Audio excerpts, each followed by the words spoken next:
They say a single moment can split your life into before and after. A clean break like a fault line opening beneath your feet. I never bought into that kind of melodrama. Life felt more like a slow erosion, a gradual wearing down of edges until things just changed, until our 12th anniversary dinner. 12 years, Dana and I. La Mer Rouge, the same place I'd fumbled with a ring box. Heart hammering against my ribs like a trapped bird. I'd booked it weeks in advance. Candlelight, white linens, the clink of silverware against china, soft jazz bleeding from hidden speakers. She always loved that place, or at least she used to say she did. Her name is Dana. For the bulk of those 12 years, I'd have bet my life she loved me. Not just loved me, but chose me every day. Tonight, I wore the blue button-down she'd once touched lightly on the sleeve and called her favorite. A passing comment years ago. But I remembered. Dana wore a black satin dress, simple but devastating. The kind that made heads turned when we walked in, a low murmur following us to our corner table. Everything felt good, comfortable, maybe a little distant. A subtle coolness I'd attributed to the routine of long-term partnership. Couples go through phases, right? That's what the article said. She smiled at me across the table, the candlelight catching the sparkle in her eyes. She reached out, her fingers cool against mine. Still looking handsome for a guy pushing 40, Jack? She teased, that familiar sarcastic edge softening the compliment. I laughed, a genuine sound, relief washing over me. Maybe the distance was just in my head. Dinner was perfect. Steak, medium rare for me, halibut for her. A bottle of decent Cabernet Sauvignon we both liked. We talked about work, a potential vacation next spring, the neighbor's annoying yappy dog. Normally, it felt solid, reassuring. Then just before dessert, I did something impulsive, something hopeful. "Be right back," I said, standing up. I leaned down, kissed her on the cheek. Her skin felt smooth, smelled faintly of vanilla and something floral. Going to settle the bill. I'd arranged it with the waiter earlier. A small surprise. Tucked into the billfold, a simple handwritten note. "Here's to many more, D. Love J. Cheesy, maybe." But I thought it would make her smile. That genuine, unguarded smile I hadn't seen as often lately. I wish I'd just stayed put. God, I wish I'd never gotten up from that table. Walking back from the Matre station, checks settled. I slowed near the high-backed booth just behind ours. Our waiter was engaged with another table, and I paused, pretending to adjust my cufflink, waiting for him to pass so I could slip back into my seat without disruption. That's when I heard it, her laugh, my wife's laugh, but not the soft, contained giggle she usually gave me. This was different, fuller, freer, rippling with an easy closeness that felt foreign and undeniably, dangerously flirtatious. Then came the words, drifting over the polished wood divider like poison gas. "You know, if he ever found out, I think he'd just quietly leave. He's not the kind to explode, honestly. He'd probably just pack a bag and disappear. Make it easy." Silence, a beat filled only by the distant murmur of conversation and the clink of glasses. Then more laughter, not just hers this time. A man's laugh, deep, confident, and sickeningly familiar. A voice I knew. "That's what makes it easier, babe." The male voice draw and condescending. "You married a puppy, not a wolf?" Puppy. The word hit me like a physical blow. My breath hitched. The air thickened, pressing in on me. My ears roared, trying to block out the sound. My brain scrambling, desperate to twist the words into something else. Some misunderstanding, a joke about a coworker. Anything but this. Anything but me. But then Dana spoke again. Her tone, casual, light, like she was ordering another glass of wine. Well, this will be the last anniversary I have to fake anyway. Something inside me didn't just break. It shattered, utterly, irrevocably, powdered into dust. I didn't rush back to the table. I stood there, rooted to the spot, numb. My reflection flickered in the polished brass railing beside me. A man suddenly hollowed out, staring blankly at the flickering candle on someone else's table. Time seemed to warp, stretching and compressing. Finally, I took a deep, ragged breath, smoothed my expression into a mask of placid normality, turned slowly, and walked the few remaining steps back to our booth as if I'd heard nothing at all. Dana was mid-sip of her wine when I sat down. She lowered the glass, that charming practice smile, back in place. "Everything okay?" she asked, tilting her head slightly. "Perfect," I managed, the word tasting like ash in my mouth. "Just perfect." I lied. I sat there and lied. I didn't confront her. I didn't ask who the voice belonged to. I didn't demand an explanation. I didn't break down, didn't raise my voice, didn't let a single tear fall. Not that night. I watched her eat her creme brulee, tapping the caramelized sugar with the back of her spoon. I watched her thank the server with practiced politeness. I watched her fix her lipstick in the small, ornate mirror by the exit, smoothing the black satin of her dress. The whole time, a single question burned behind my eyes. Who was he? I replayed the voice, the confident timbre, the casual closeness, the condescending edge. It wasn't a stranger. That voice had history. My mind raced, flipping through faces, friends, neighbors, colleagues, even distant relatives. The possibilities felt vast and suffocating. That night, after she drifted off to sleep beside me, curled on her side, facing away, a familiar position that suddenly felt like a deliberate rejection. I didn't sleep. I ended up in the guest bathroom, sitting on the cold tiled floor for hours. 3, maybe 4. The phone lay heavy in my hand, screen dark. Did I want to know the truth? Or did the overheard fragments already constitute a truth too sharp to bear? By the time the first hint of gray light seeped through the window, I'd made a decision. I wouldn't just find out if I would find out everything. Not with drama, not with yelling, not with tearful confrontations, with proof. Cold, hard, undeniable proof.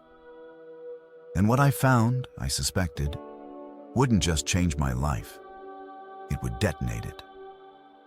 The next morning was an exercise in chillingly effective theater. Dana hummed in the kitchen, a cheerful, oblivious tune like absolutely nothing had happened. She made coffee, toasted some sourdough, thick cut the way I liked it, asked if I wanted eggs. I looked at her, really looked at her, and saw a stranger wearing my wife's face moving around my kitchen using my mugs. The disconnect was jarring, nauseating. "No thanks," I said, my voice carefully neutral. "Skipping breakfast, got an early start, might be late tonight." I grabbed my briefcase and left 20 minutes earlier than necessary. I didn't go straight to the office. I drove around the corner, parked under the shade of an old oak tree, and just sat there. My hands clenched the steering wheel, knuckles white. My pulse throbbed in my throat, a frantic drum beat against the sudden, terrifying silence. It wasn't just anger anymore. It was something colder, sharper. I felt like I was unraveling thread by thread, but not into a messy puddle, into something tightly wound, dangerously focused. I didn't want revenge in the typical sense. Shouting matches, broken dishes. I wanted clarity, I wanted the full, unvarnished picture of the betrayal. That's when Kevin came to mind. Kevin Riley, college buddy, sharp as a tack, ran a cybersecurity firm downtown now. Always had a knack for the discreet side of tech, finding vulnerabilities, tracing digital footprints. We hadn't talked much lately, but he owed me one from way back. I pulled out my phone, fingers surprisingly steady, and called him. "Jack, long time, man. Everything all right?" "Hey, Kev." "Yeah, mostly." "Listen, could you grab coffee later? Need to pick your brain about something personal security related." "Sure," he said, a note of curiosity in his voice. My treat. Noon at the Grind. We met at the noisy, bustling coffee shop halfway between our offices. I didn't waste time with small talk. I laid it out plain and simple, keeping my voice low. "I think Dana's cheating on me, Kev. I need proof quietly." Kevin didn't flinch, didn't pry with awkward questions. He just took a slow sip of his latte, nodded thoughtfully. "Okay," he said, his gaze steady. "You want eyes, ears, or digital trails?" "All of the above," I replied, meeting his gaze. "But strictly legal, Kev. I'm not looking to end up in jail over this. I need to know the truth. The whole truth." He gave a faint, understanding smile. "There are ways, Jack. Legal ways." That afternoon, I met him briefly in a parking garage and handed him one of our old, rarely used tablets and a spare smartphone I'd kept after my last upgrade. Kevin explained he could install sophisticated, discrete monitoring software. He'd link the devices, allowing me to passively access copies of certain calls, texts, location data, even app usage. All routed through a secure server I could access remotely. No physical intrusion on her current devices needed, just clever software leveraging backup and sync protocols she wouldn't notice. I hesitated for a split second. This felt invasive, a deeper betrayal in itself. But then her words echoed in my ears. "This will be the last anniversary I fake. You married a puppy, not a wolf." This wasn't about violating her privacy anymore. It was about uncovering a truth she was actively, maliciously concealing. This was self-defense. By the weekend, the tools were in place. I didn't change my behavior towards her.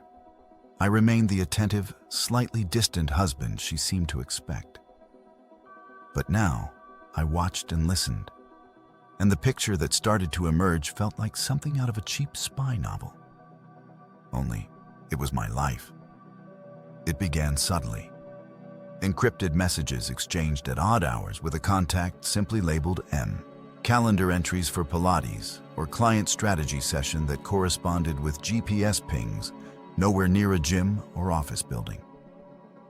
Frequently landing at a nondescript hotel downtown, the Elmswood on Thursday afternoon's texts deleted almost immediately after being read. Then came the piece that slammed the puzzle together. A forwarded email confirmation accidentally synced to the cloud backup Kevin had tapped into. Attached were receipts for 2 premium spa packages, massages, facials, the works at a luxurious lakeside resort I'd never even heard of. Billed not to our joint account, but to her personal credit card, the one she used for incidentals. 2 names on the booking confirmation, Donna Miller, and the second name, Mark Lindley. Mark Lindley. The name hit me like a physical shock, sucking the air from my lungs. Mark Lindley, my former boss. The guy I'd worked under for 4 intense years. The guy I'd helped navigate a messy, bitter divorce. Listening to his woes over countless beers. We'd done BBQs. He'd sat at my goddamn dinner table, praised Dana's cooking, laughed at my jokes. His voice, the confident, familiar, condescending laugh I'd heard behind the booth divider. It was him. Of course, it was him. pieces clicked into place with sickening clarity. That night, I sat on the edge of our bed, watching Dana scroll through her phone, a faint smirk playing on her lips as she read something. The urge to snatch the device, to smash it against the wall, was visceral. But I didn't move. I stayed perfectly still. I wasn't going to react impulsively. I was going to prepare. So I started building my case methodically, clinically. I created a new heavily encrypted folder deep within a cloud storage account, naming it something innocuous, Tax Prep or 2021 Archive. Inside, I began meticulously saving everything. Screenshots of incriminating texts, time-stamped GPS data logs, copies of the email trails, call logs showing frequent, lengthy conversations with M. Mark. But digital evidence wasn't enough. I needed visuals. I needed irrefutable proof. I called Kevin again. He helped me source 2 minuscule high-defin pinhole cameras. One, disguised as a tiny air freshener clip, went onto the rear-view mirror mount in Dana's car, angled perfectly to capture the driver and passenger seats. The other, even smaller, was subtly integrated into the underside of the vanity shelf in our master bathroom, a place she often retreated to take calls while getting ready, citing better reception. The installation was nerve-wracking. Done during a small window when I knew she'd be out for hours at a supposed book club meeting. Checking the feeds later, seeing the clear, wide-angle views, I felt a chilling mix of vindication and self-loathing. I didn't even recognize the man I was becoming. Methodical, cold, calculating, almost dangerous. The worst part, the waiting, the pretending, the constant gnawing awareness of the truth simmering beneath the placid surface of our life. And then one evening, about 3 weeks into my silent surveillance, Dana came home, radiating a noticeable change. Her smile seemed wider, brighter, almost incandescent. She was humming along to the radio, dropped her keys on the counter with a cheerful clatter, and actually skipped up the stairs. Before heading into the shower, she leaned in and gave me a quick, almost dismissive kiss on the cheek. It felt like an afterthought. Later that night, while the sound of the shower muffled the world upstairs, her phone left charging on the kitchen counter lit up. A new message notification from M. I didn't touch it. Didn't need to. The monitoring software logged it instantly. Mark, same hotel next Tuesday, 11:30. I'll bring the wine this time. You bring that black dress I like, unless hubby's finally caught on. LOL. My blood ran cold. That black dress, the anniversary dress. The level of disrespect, the sheer audacity was staggering. 3 minutes later, while the shower still ran, a reply was sent. I saw it appear on my secure feed. Dana, he's clueless, Mark. Always has been. Honestly, I could probably leave for a week, tell him it was a work conference, and he wouldn't even question it. See you Tuesday. Can't wait. Clueless. I didn't cry. I didn't scream. I didn't punch the wall. I just stared at the glowing screen of my laptop, memorizing every single word, every casual betrayal, every dismissive assumption. She thought I was clueless. She thought I was a puppy. She had absolutely no idea the wolf was already circling, silent and patient, waiting for the perfect moment to strike. She had no idea I was about to burn her entire world to the ground, and maybe mine along with it. The days leading up to that Tuesday crawled by each second, feeling like walking on broken glass barefoot. Silent, sharp, agonizing. I maintained the facade. Smiled when required, nodded during conversations, passed the salt at dinner. I slept beside her, or pretended to. The space between us in the bed, feeling like a vast, unbridgeable chasm. Inside, though, I wasn't just hurting. I was rehearsing, planning every detail, every move, every contingency for what I knew I had to do. Kevin, ever the loyal friend, Offered to handle the surveillance that Tuesday. "Look, Jack, you don't need to see this yourself, man," he'd said, his voice laced with genuine concern. "Let me tailor. Keep my distance. Get the shots you need. It'll be cleaner." But I refused. "No, Kev, I need to see it. I have to." Wasn't about masochism. It wasn't about needing more proof. I had mountains of that already.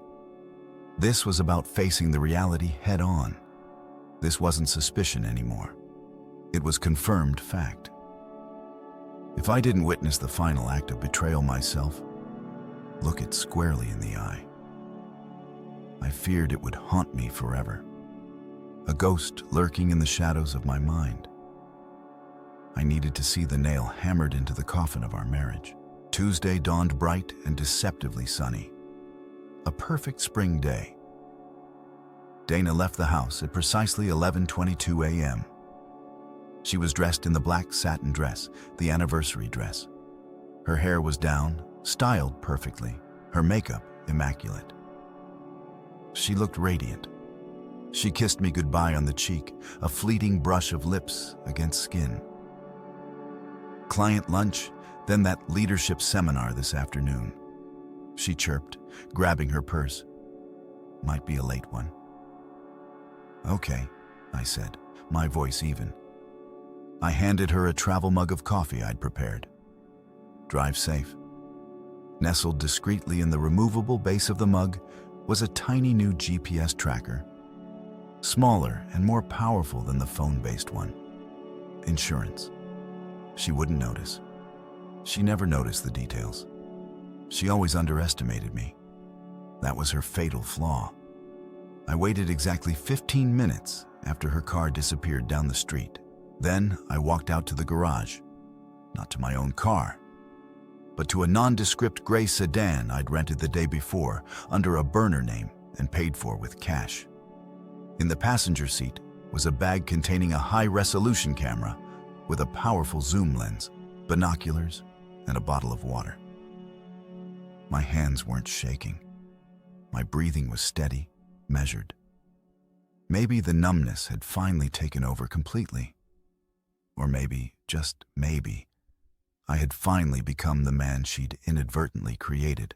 Cold, focused, and stripped bare of illusion. The tracker led me directly to the Elmswood Hotel, 30 minutes from our suburban neighborhood, nestled in a slightly down at Hill business district. Not overtly fancy, not trashy either. Just forgettable, anonymous. The kind of place that specialized in discretion. Probably took cash at the front desk and didn't ask questions. Perfect for an affair. I parked across the street, partially concealed behind a parked florist delivery van. I watched as Dana pulled her Lexus into a spot near the entrance. She checked her reflection in the rearview mirror, touched up her lipstick, then stepped out, phone already in hand, a small, anticipatory smile playing on her lips. A smile I hadn't seen directed at me in months, maybe years. She didn't wait long. Less than 5 minutes later, Mark Lee's sleek, dark gray Tesla Model S glided silently up to the hotel entrance. He didn't even bother parking properly, just left it idling in the red zone designated for drop-offs. He emerged, dressed in expensive casuals, dark jeans, a crisp blue blazer over a white t-shirt, designer sunglasses pushed atop his head. He strode towards Dana, a smug proprietary air about him. He leaned in and gave her a quick, firm kiss right on the mouth. No hesitation, no looking around, just entitlement. They laughed together, heads close, like teenagers sneaking away from watchful eyes. I raised the camera. Click, click, click. High resolution, time-stamped evidence. No questions, no doubts, no plausible deniability left. They walked inside, arm, arm. Dana glanced back once, a fleeting, almost subconscious movement. Maybe out of habit, maybe a flicker of paranoia. I ducked lower behind the van's side mirror, melting into the shadows. She didn't see me. Of course she didn't. To her, In that moment, I was invisible. I was the clueless puppy miles away, safely tucked into the life she was actively betraying. They stayed inside for 2 hours and 17 minutes. I timed it. I didn't move from the rental car. I didn't eat, didn't drink, didn't check my phone. I just sat there. The silence in the car, pressing in, listening to the quiet hum of midday traffic, the occasional siren in the distance. I wondered how many times this scene had played out before. How many client lunches, Pilates sessions, work dinners, seminars had been elaborate facades for these sordid, forgettable hotel room encounters. And the deepest cut, the one that bled more than the physical betrayal, was the ease of it all. The way she laughed with him, the way her whole body seemed lighter, more animated in his presence. She was a different woman with him, more vibrant, more playful, more alive. The Dana I saw with Mark Lindley was a ghost of the woman I thought I married, resurrected for another man.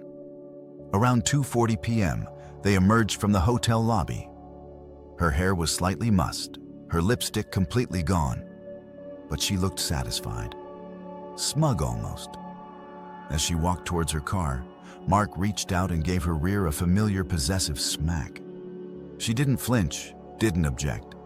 She just giggled a low, throaty sound and told him to text her later. Once the coast is clear, then they got into their respective luxury vehicles and drove off in opposite directions, disappearing back into their separate lives as if nothing illicit had just transpired. Like it was just another Tuesday afternoon. I didn't follow either of them. I didn't need to. I had everything. The images burned onto the camera's memory card, the GPS logs, the texts, the emails, the audio snippets from the bathroom calls. I had the truth in all its ugly, heartbreaking detail. That evening, Dana arrived home around 6:15 p.m., carrying takeout bags from a Thai place we liked. Exhausted, she announced with a theatrical yawn, dropping her keys on the counter. That seminar was absolutely brutal. Didn't feel like cooking. I sat across from her at the kitchen island, pushing noodles around my plate. Pad Thai. It tasted like cardboard. I watched her talk, animating her face, describing the annoying client from lunch, the boring speaker with a weird accent, and a slide deck from like 2006. She was good, seamless, almost believable, almost. But somewhere in the middle of her fabricated narrative, I interrupted, keeping my voice deliberately casual, almost offhand. "What's the Elmswood like?" She blinked, just once, but it was perceptible. A slight, involuntary widening of her eyes. Her practice smile faltered for a microcon before snapping back into place. "Huh? The Elmswood?" "Yeah," I continued, leaning back slightly, feigning nonchalance. "Saw a crumpled receipt in the cup holder of your car earlier. Looked like it was from a coffee shop there, the Elmswood Cafe or something." I lied smoothly. There was no receipt. Oh, that she said, recovering quickly, waving a dismissive hand. "Yeah, we stopped there after the seminar for a quick coffee before heading back. Terrible coffee, actually. I think the name was just on the napkin, maybe. Tossed it, though. Quick, confident, almost perfect. But not quite, because her eyes, for just a fraction of a second, had darted away, and the slight flush creeping up her neck gave her away. Donna had forgotten who I really was. She saw the accommodating husband, the predictable man, the puppy. She hadn't yet realized that the quiet, observant man sitting across from her, calmly eating noodles, had teeth, sharp ones, and he wasn't afraid to use them. The game wasn't over. It was just entering its final brutal act. The night after I watched Dana emerge from the Elmswood Hotel with Mark Lindley, something fundamental inside me didn't just shift. It sheared off, Standing in front of the bathroom mirror late that night, brushing my teeth with mechanical precision, I stared hard at the reflection.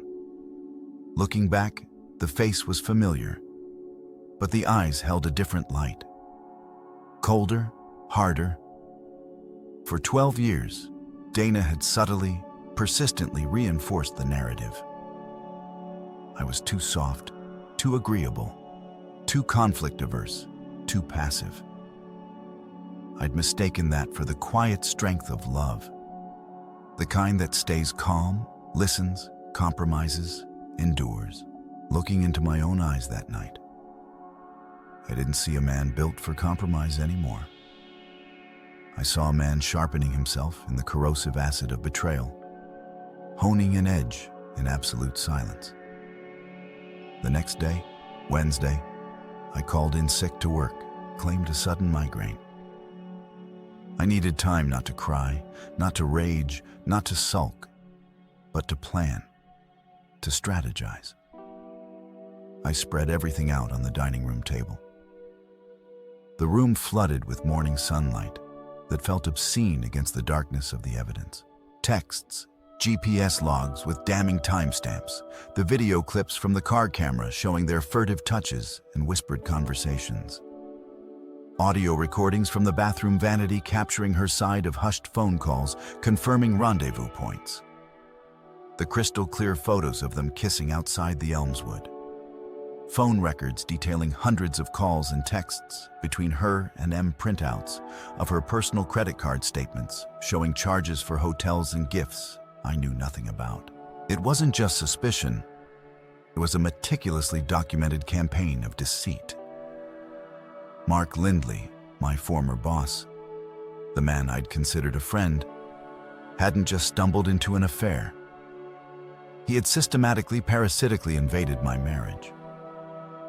But the real gut-wrenching betrayal wasn't his actions alone. It was Dana. She hadn't been seduced or coerced. She had granted him access repeatedly, willingly, eagerly.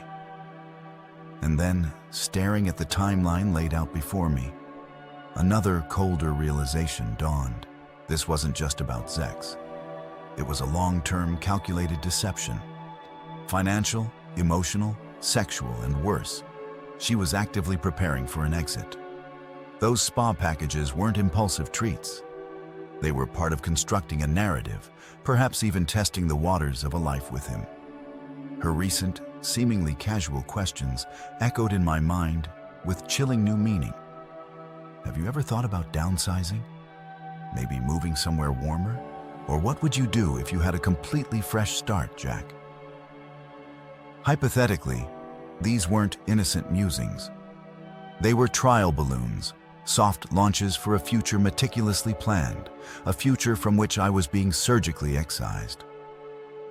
So I started thinking not just one step ahead, but several. I drove to our bank. I requested printouts of every joint account statement for the past 2 years. Then, quietly, efficiently, I opened a new private checking and savings account under my name, only at a different institution. I initiated an online transfer, moving exactly 50% of our liquid assets, checking, savings, money market funds, into my new accounts. Nothing illegal. It was marital property, and I took precisely half. I didn't touch the mortgage equity, the retirement accounts, or the long-term investments. Just the readily accessible cash, enough to wound, enough to make her deeply uncomfortable when she discovered it. But not enough perhaps to trigger an immediate, outright confrontation. Just enough to destabilize her sense of security. I also scheduled another consultation with the divorce attorney, Allison Grant. Sharp, pragmatic, no nonsense. Okay, she said after reviewing the new evidence I'd emailed her, the photos, the financial discrepancies. The infidelity is now irrefutable, Jack, coupled with the clear financial misrepresentation using marital assets, even indirectly via her personal card for the affair. You've got significant leverage. We can push for a very favorable settlement. She paused, her gaze sharp. But my advice remains the same for now. Don't move yet. Don't reveal your hand. Let her keep thinking she's in control. Let her hang herself a little further. Let her hang herself a little further. The phrase resonated, lodging itself in my mind like a dark mantra. Patience, strategy, control. So I waited and watched. Dana, seemingly emboldened by her successful seminar escapade, grew bolder, more frequent late nights with colleagues. Her phone, once casually left on the counter, was now perpetually locked, angled away from me whenever she used it.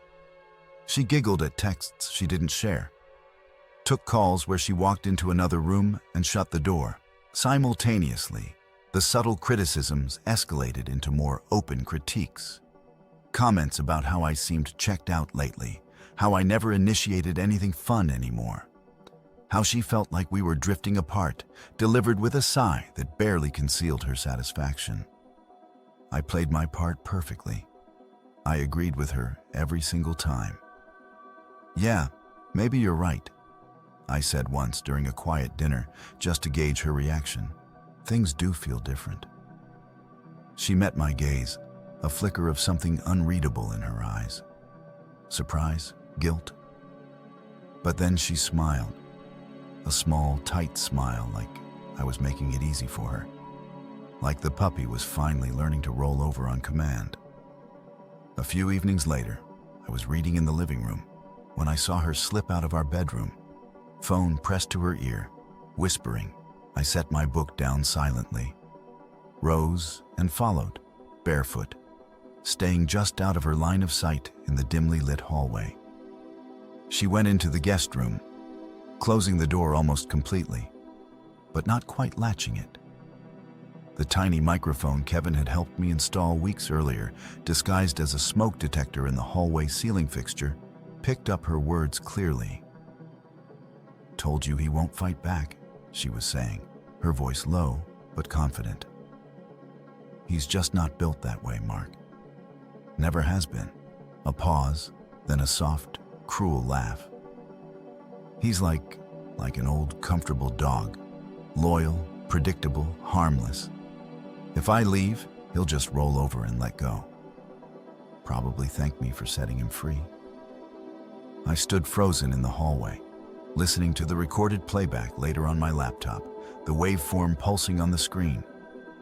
Old dog, roll over, let go. That was it. That was the sum total of how she saw me after 12 years. Comfortable, disposable, predictable. But I wasn't done writing the script yet. Later that night, long after she'd fallen asleep, a deep, untroubled sleep I hadn't experienced in weeks, I crept back into the guest room. Her purse lay on the armchair where she tossed it. My heart hammered against my ribs, but my hands were steady. She never changed her phone passcode. Same 4 digits since college. 1-284.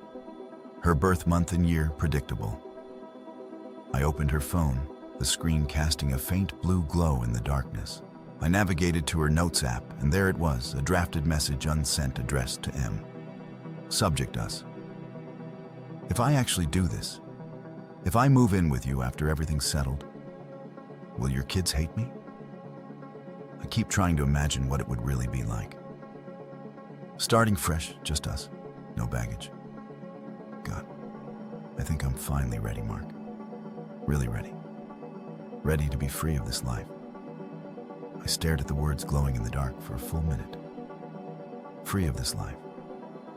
My life. Our life. She wasn't just cheating. She was actively planning her escape, rehearsing the breakup, imagining a future built on the ruins of our marriage. She had already left me in her mind, body, and soul. She had no idea I was rehearsing too. But my performance wouldn't be about escape. It would be about confrontation, about control, about showing her exactly who she'd underestimated. I wasn't going to scream. I wasn't going to beg. I wasn't going to quietly disappear. No, I was going to make her believe everything was perfectly mundanely normal, right up until the precise moment I brought the ceiling crashing down on her head. Dana thought she was dealing with a predictable old dog. She had no clue she'd awakened something else entirely, something far less forgiving. The following week felt like navigating a minefield blindfolded. Every conversation, every shared meal, every casual touch was fraught with the tension of unspoken truths. Dana seemed oblivious, cocooned in her secret life, occasionally throwing me fleeting smiles or feigned interest in my day. She thought she was managing the situation, easing us towards the inevitable gentle separation she envisioned. She thought I was fading quietly. She couldn't have been more wrong. I wasn't fading. I was consolidating power, preparing the battlefield. The opportunity arrived sooner than I expected. On Thursday, she announced she needed to go visit her ailing aunt upstate. She took a bit of a turn, Dana explained, her expression a mask of dutiful concern. I should probably stay overnight, maybe 2 nights, just to help out. I knew instantly it was a lie. Her Aunt Clara lived 2 states away and was, according to her sister, whom I'd quietly called earlier that week, in robust health. A quick check of the tracker data from the previous week showed a ping at Mark Lay's secluded lake house, a property he'd kept after his divorce, 2 hours north, nestled deep in the woods, offering perfect privacy. That had to be the destination. "Of course, honey," I said, my voice gentle, supportive. "Family comes first. Don't worry about anything here. Just focus on Aunt Clara." She smiled, relief washing over her face. "Thanks, Jack. You're the best." She packed an overnight bag, not with sensible clothes for helping an elderly relative, but with lingerie I hadn't seen in years and that black satin dress. She left Friday morning, kissing me goodbye with theatrical tenderness. "I'll call you tonight," she promised. The moment her car turned the corner, my own plan clicked into high gear. This wasn't about gathering more evidence. This was about setting the stage. I spent Friday finalizing my preparations. I retrieved the heavy locked case from the back of my closet. Inside, nestled in custom foam, was the .44 Magnum revolver my grandfather, a former state trooper, had left me. Polished blue steel, walnut grips, a formidable weight in the hand. I hadn't fired it in years, but I knew how it worked. I checked the cylinder. It was empty. I found the box of ammunition, heavy brass cartridges, and loaded 6 rounds, feeling the solid click as each one seated. The weight of the loaded tool felt definitive. I also gathered the other items. A pair of sturdy police-grade handcuffs I'd ordered online weeks ago. A coil of thick nylon rope, 2 black canvas hoods, the kind used for sensory deprivation duct tape, and a small, powerful flashlight. I placed everything into a nondescript duffel bag. Saturday passed in a blur of tense anticipation. Dana sent sporadic texts and Clara resting. Made her soup so tired, each lie twisting the knife a little deeper. I replied with bland solicitude. Around 7 p.m. Saturday evening, my phone buzzed. Not Dana. It was the notification from the discreet motion-activated security camera I'd installed near the back patio door hidden inside a birdhouse. Motion detected. Back patio zone. My heart gave a single hard jolt. He was here. Mark Lindley was here in my house. While Dana was supposedly 2 states away caring for a sick aunt, the sheer unmitigated arrogance of it stole my breath. Had Dana given him a key or told him where the spare was hidden? It didn't matter. They felt safe. They felt untouchable. They thought I was the absent, clueless husband hundreds of miles away.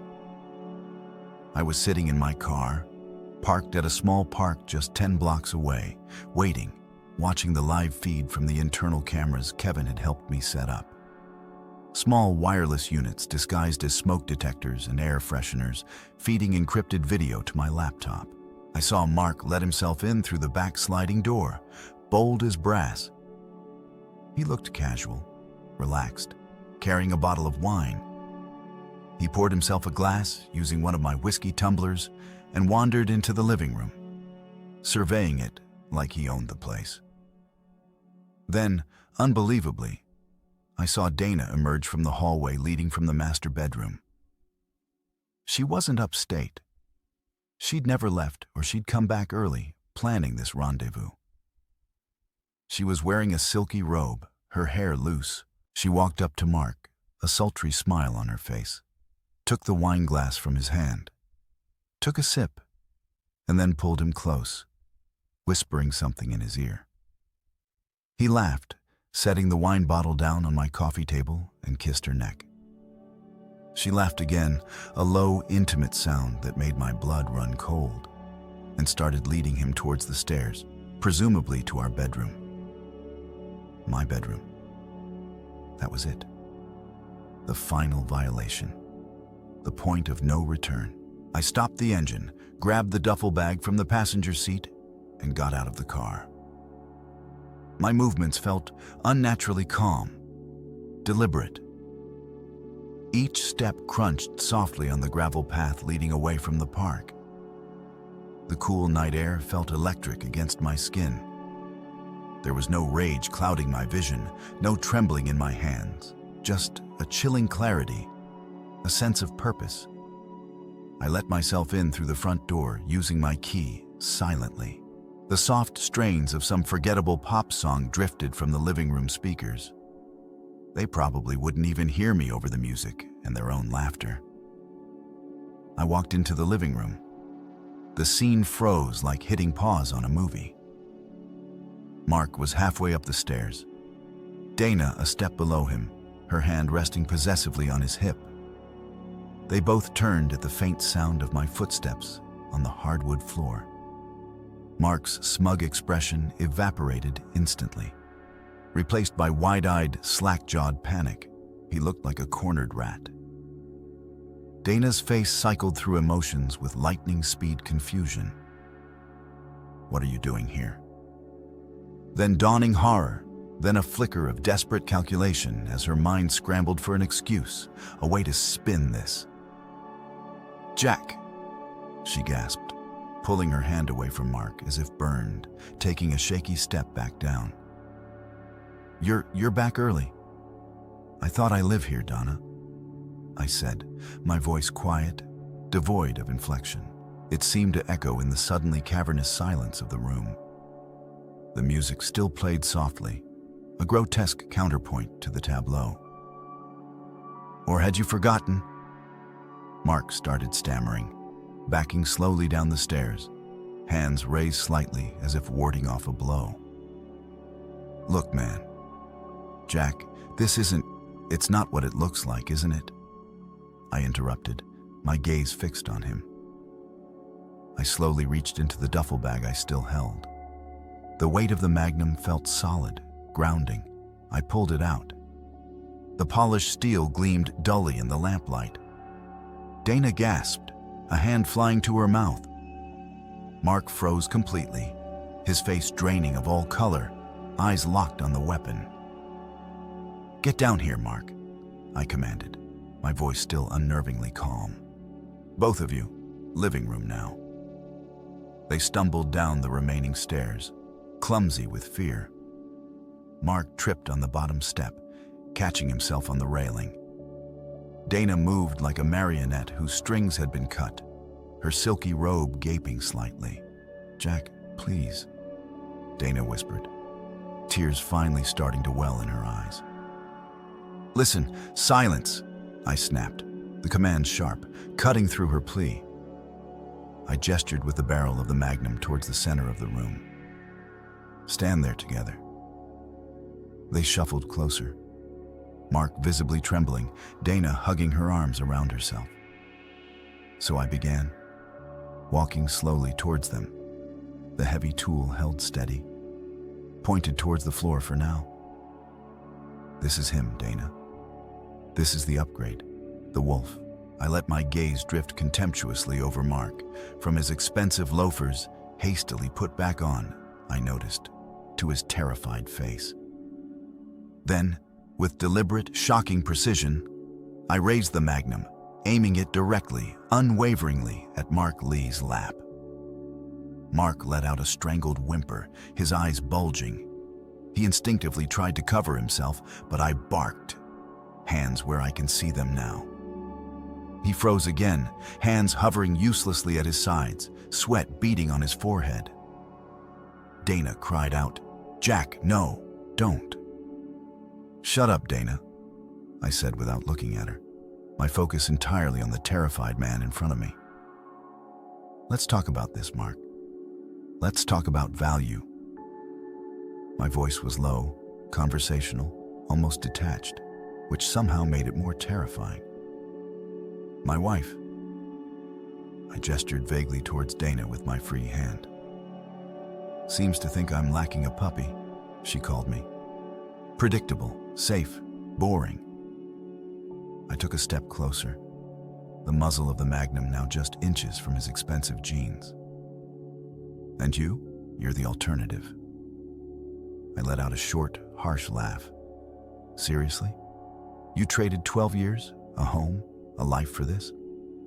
I sneered, nodding towards his groin. This flabby, middle-aged, terrified piece of crap. "This is what you risked everything for?" Mark was shaking uncontrollably now, tears streaming down his face. "Please, man. I'm sorry." We didn't mean, I echoed, pressing the barrel slightly against the fabric of his jeans. He flinched violently. "You meant every text, every lie, every time you slid into my house, my bed. Don't insult me with pathetic excuses." I leaned in, my voice dropping to a menacing whisper. "You are pathetic, Mark. A damn loser leeching off other people's lives because yours is so empty. And guess what? Today is your last day feeling smug about it." I shifted my aim slightly, pointing the Colt towards his feet. "Remember what Dana called me, Mark? A puppy?" I smiled, a cold, cruel twisting of my lips. "Puppies jump when they're happy, don't they? Jump, Mark. Jump like a happy little puppy for me." "What?" he stammered, confused and terrified. "I said jump," I roared, the sound explosive in the tense room. I fired the magnum. The blast was deafening, concussive. Plaster dust rained down from where the bullet impacted the wall harmlessly above the fireplace. Dana screamed, covering her ears. Mark yelped and leaped into the air, a convulsive, terrified spasm. "Again," I commanded, keeping the Colt trained on him. He jumped again, awkwardly, tears and snot running down his face. "Good puppy. See, Dana, he learns quick." I pulled my phone from my pocket with my free hand, thumb already hitting the record button. "All right, Mark. Confession time." I held the phone up, recording his tear-streaked, terrified face. "Tell me everything. Tell me how long it's been going on. Tell me where you met. Tell me about the Elmswood. Tell me about the lake house. Tell me." I pressed the tool barrel harder against his thigh. "How you got into my house tonight? Speak now." Sobbing, choking on his words, Mark spilled everything. A torrent of pathetic admissions, dates, locations, sordid details, punctuated by pleas for forgiveness. I recorded it all, my expression unreadable. When he finally trailed off, exhausted and broken, I didn't stop recording. Good boy. Now for the star witness. I turned the phone slightly towards Dana, who stood frozen, tears silently tracking paths through her makeup. Then I navigated the phone screen with my thumb, hitting the FaceTime icon next to her contact photo. Her own phone lying on the coffee table began to ring. the cheerful default ringtone sounding obscene in the heavy silence. "Answer it, Dana," I ordered quietly. She stared at me, uncomprehending. "Answer your phone." Her hand shaking violently, she fumbled for the phone, her thumb swiping clumsily across the screen. Her own face appeared on my phone screen via FaceTime, pale and terrified. "Now, Mark," I said, turning my phone so the camera captured both his face and Dana's reaction on the small screen within the screen. Tell her what you just told me. Tell your lover how you feel right now. Tell her what a mistake this was. Do it." Looking from the tool to Dana's horrified face on the phone screen, Mark began stammering again, confessing his fear, his regret, begging me to just let him go. Donna watched, silent, her face crumpling as the online confession unfolded, broadcast live from her own living room. When he was done, I ended the call and pocketed my phone. "Now," I said, turning my attention fully to Dana. I reached into the duffel bag and pulled out the handcuffs and the coil of rope. I tossed them onto the floor at her feet. "Pick them up." She stared at the items, then back at me, her eyes wide with disbelief and terror. "Jack, what are you doing? You heard me. Pick them up." My voice was ice. My eyes, she would later say, looked almost red, blazing with a fury that had finally broken through the calm facade. "You wanted him. You got him. Now secure your prize." Hesitantly, driven by raw fear, she bent down, her hands trembling so badly she could barely grasp the cold metal and the rough rope. "Handcuff him," I ordered, gesturing towards Mark, who stood slumped, weeping silently. Behind his back, tight. Sobbing softly, Dana fumbled with the cuffs, clicking them onto Mark's wrists behind him. He offered no resistance, just stood there, utterly defeated. "Now the rope," I continued, my voice relentless. "Tie his ankles securely. You know knots, Dana. You were a Girl Scout." Her fingers shaking, she looped the rope around his ankles, pulling a clumsy but tight knot. Mark was effectively hogtied, standing precariously in the middle of my living room. "Good," I said, nodding slowly. I walked towards Dana. She flinched as I approached, but I merely reached out and took the remaining rope from her grasp. She looked utterly exhausted, drained, her body sagging. "You look tired, Dana." Before she could react, I moved quickly, looping the rope around her wrists, binding them tightly in front of her. She gasped, but didn't fight. Then I pulled a strip of duct tape from the bag and secured it firmly across her mouth, stifling her choked cry. Her eyes widened above the tape, frantic with fear. "Now," I said, retrieving the 2 black canvas hoods from the bag. "Heads down." I pulled one hood over Mark's head, plunging him into darkness. He whimpered. Then I did the same to Dana, silencing her muffled protests, enveloping her in suffocating blackness. "All right, puppies," I said, my voice regaining its chilling calm. "Time for a walk." I nudged Mark forward with the tool barrel. "Move towards the back door slowly. You first." Blind and bound, Mark stumbled forward, bumping into furniture. Dana followed hesitantly, guided by my hand on her back. "Into the garage," I ordered, opening the connecting door. I prodded Mark towards the open trunk of my car, the rented sedan still parked outside, which I had swapped for my own car in the garage earlier. "Get in." He hesitated, whimpering. "Get in now." He practically fell into the trunk space. I turned to Dana. "You two lie down. Stay still." Trembling violently, she obeyed, curling into a ball beside Mark in the cramped, dark space. I looked down at them. 2 pathetic, bound figures in the darkness of the trunk. "Listen carefully," I said, my voice low and deadly serious. You make one sound, one single noise during this drive, and I will pull over and eliminate you both right there on the side of the road. Understand? Stay perfectly quiet or you die. I slammed the trunk lid shut, the sound echoing in the sudden silence of the garage. I took a deep breath, the adrenaline finally starting to recede, replaced by a cold, clear focus. The night was far from over. The drive and the woods. The drive was silent, save for the low hum of the engine and the occasional crunch of tires on gravel as I navigated the dark, winding roads leading out of the city. In the rearview mirror, my eyes looked foreign, hard, empty, reflecting the streetlights like chips of obsidian. Inside the trunk, I imagined Dana and Mark, blindfolded, bound, huddled together in terror. Were they whispering, crying silently, or just paralyzed by fear, obeying my command?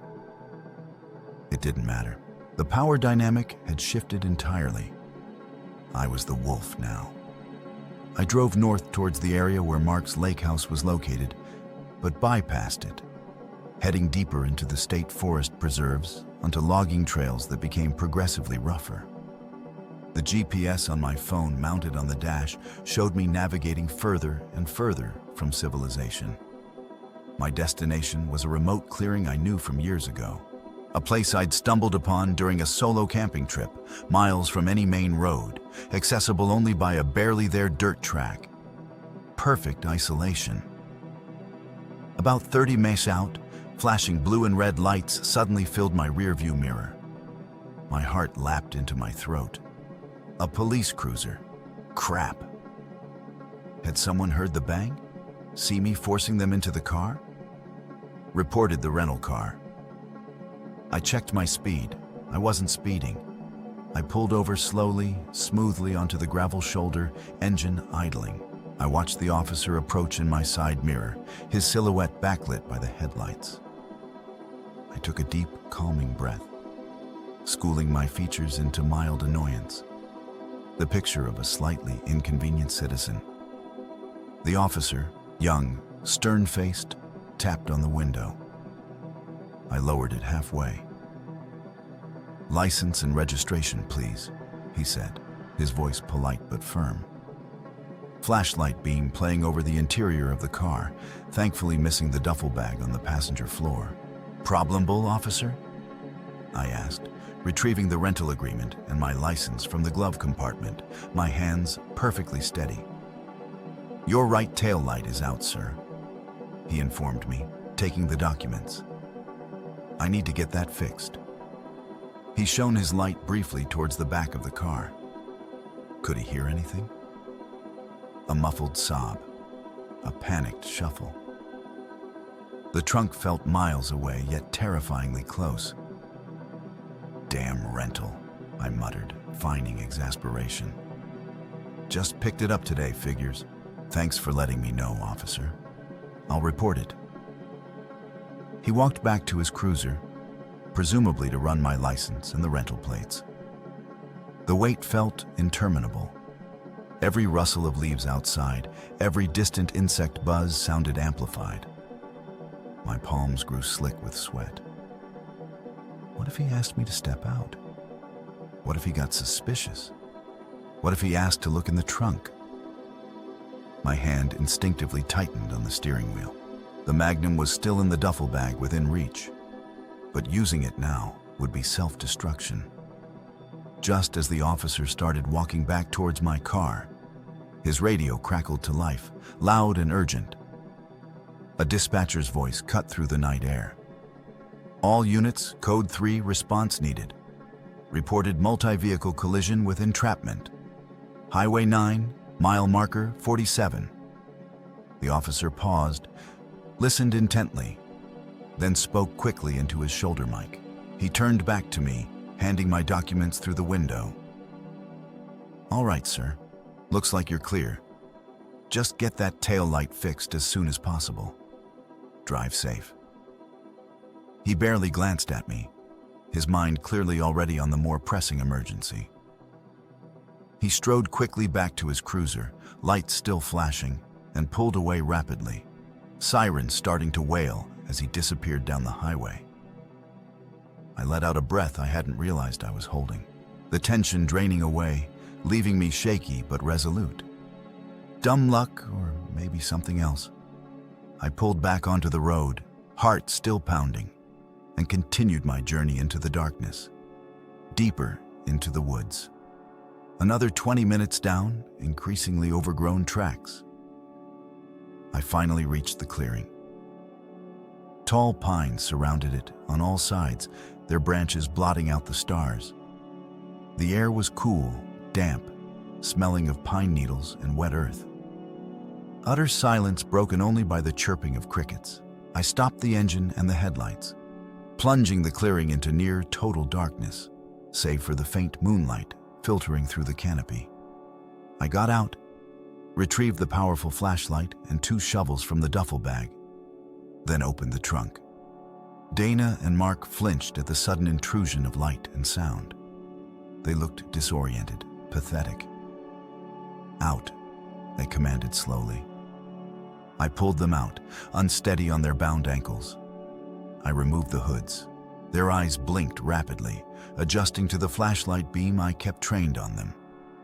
Fear, raw and primal, was etched onto their faces. Mark looked completely broken, Dana's face streaked with tears beneath the duct tape. I ripped the tape from her mouth. She gasped, taking in huge lungfuls of air, whimpering. "What? What are you going to do, Jack?" she choked out, her voice. I ignored her, pushing a shovel into Mark's bound hands. Then Dana's. "Dig," I said, gesturing to a patch of soft earth beneath the largest pine tree. "Dig?" Mark stammered, looking down at the shovel, then back at me in horror. "Dig what?" "Your grave?" I replied flatly. "Both of you start digging. Make it deep enough." Dana let out a strangled sob, collapsing to her knees. "No, Jack, please don't do this. Please, I'm sorry. I'm so sorry." Mark started crying openly, thick, gulping sobs. "Please, man, forgive me. Don't eliminate us. We'll do anything. Disappear. You'll never see us again. Please." I said. "Dig!" I barked, raising my voice, the sound cracking through the silent woods. I shone the flashlight beam directly into their eyes, then onto the spot I'd indicated. "Or I'll do it for you right here, right now." Terror overcame their paralysis. Fumbling awkwardly with their bound hands and ankles, hampered by the unfamiliar weight of the shovels, they began to dig. The work was slow, agonizing. The damp earth resisted. They tripped, stumbled, sobbed, their movements jerky and inefficient. Dana cried continuously, quiet, hopeless tears. Mark alternated between frantic begging and whimpering prayers. I stood back watching them, flashlight beam steady, expressionless. The cold night air bit at my cheeks. The only sounds were their ragged breathing, the scrape and thud of the shovels hitting dirt and roots, and their pathetic weeping. An hour passed, maybe more. The hole grew slowly, agonizingly, becoming a shallow, ragged trench in the earth. They were exhausted, covered in dirt and sweat despite the cool air. Finally, when the hole was perhaps 3 FTO deep, maybe 6 FTO long, I held up a hand. Enough. They stopped, leaning heavily on the shovels, chests heaving, looking up at me with eyes full of exhaustion and pure terror. They clearly believed this was the end. I walked slowly towards the edge of the shallow grave they had dug. I looked down into it, then back at them. They huddled together, shivering. "Well," I began, my voice taking on a somber, almost liturgical tone. "It seems we've reached the end of the road. A tragic end brought about by betrayal, lies, weakness." I looked from Dana's tear-ravaged face to Mark's utterly broken one. In moments like these, Tradition dictates reflection. A final thought, a last plea.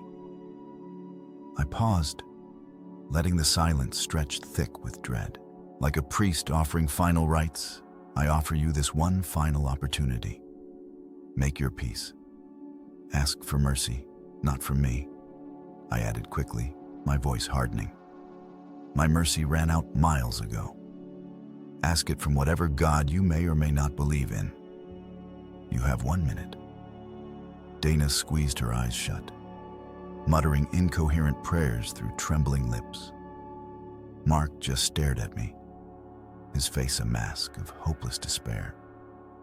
The minute ticked by agonizing silence, marked only by the frantic chirping of crickets. When the time was up, I raised the magnum, cocking the hammer with a loud, definitive click that echoed in the stillness. Dana flinched violently, letting out a sharp cry. Mark closed his eyes, bracing for the impact. "Goodbye," I whispered, and then I fired.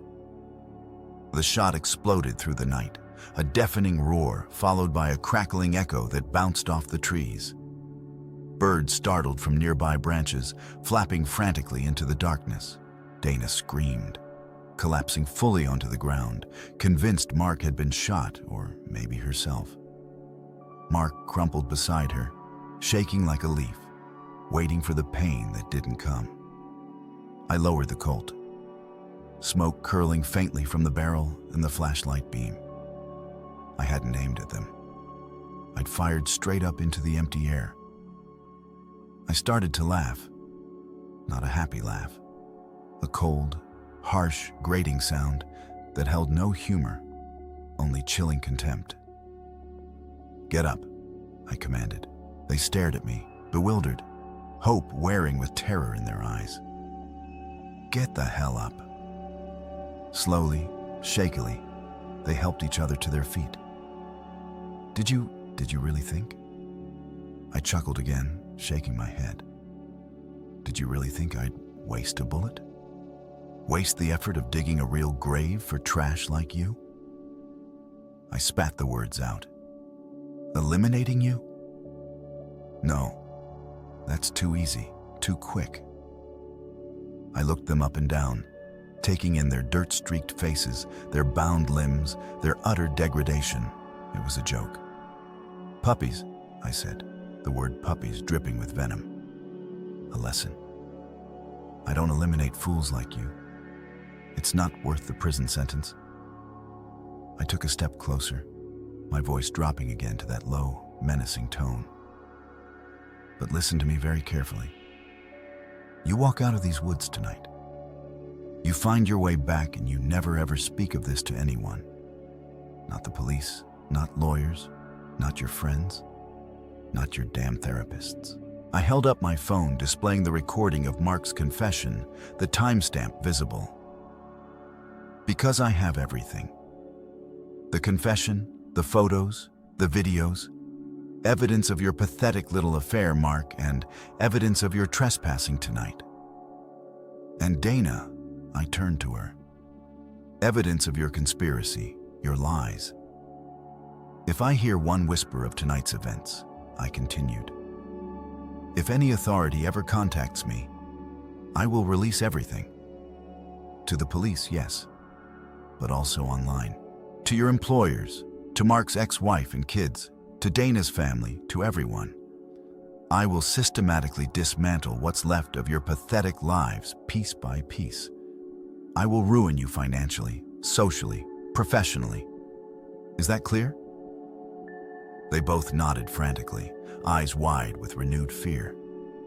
A different kind of fear now, not of passing, but of total exposure and ruin. "Good."